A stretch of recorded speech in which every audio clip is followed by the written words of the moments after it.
today is our last class, so we have our last four presentations today.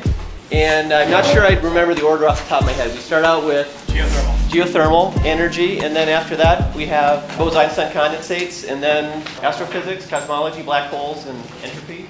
And then engineering applications, the final one. All right, fantastic. Thermal physics, you cover, the three laws of thermodynamics. Energy, why time sort of flows in one direction and not in the other, about the increase in entropy. Entropy is kind of the central concept of the course.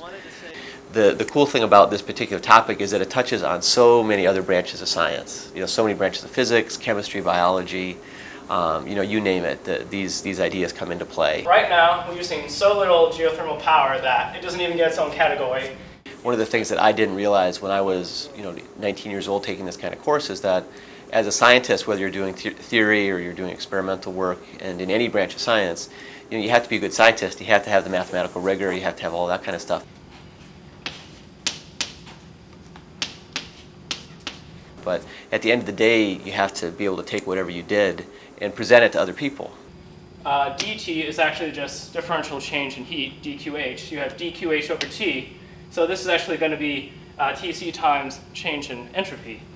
I started to focus on some of the meta skills that you have to have as a scientist that apply to all these other fields too. The probability of finding a particle in a given energy state is given by the ratio of Boltzmann factor for that state. And if you're a graduate student, giving a practice talk is one of the hardest things you have to do because you're in a room with 3 postdocs, the older graduate students, the professor, and those practice talks can take, even for a 30-minute talk, can take 4 hours. Why did you do that? Why didn't you label that? And so they really rake you over the coals, but you know that they're on your side. They're there to help you so that when you go out and give this talk for people that don't know you, that it goes smoothly. So the practice talks were videotaped, the real talks were videotaped, and so all the students will be asked to view their practice talk and to view their real talk and to give some thought as to what they think improved the most between the two. And in looking at some of the differences between the practice talks and the video talks are really stark in terms of how much the students have improved. A lot of it is just the extra confidence of doing it for a second time.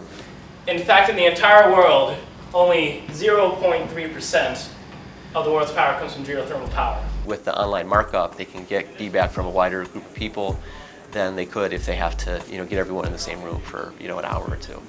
Make something possible that wasn't there before.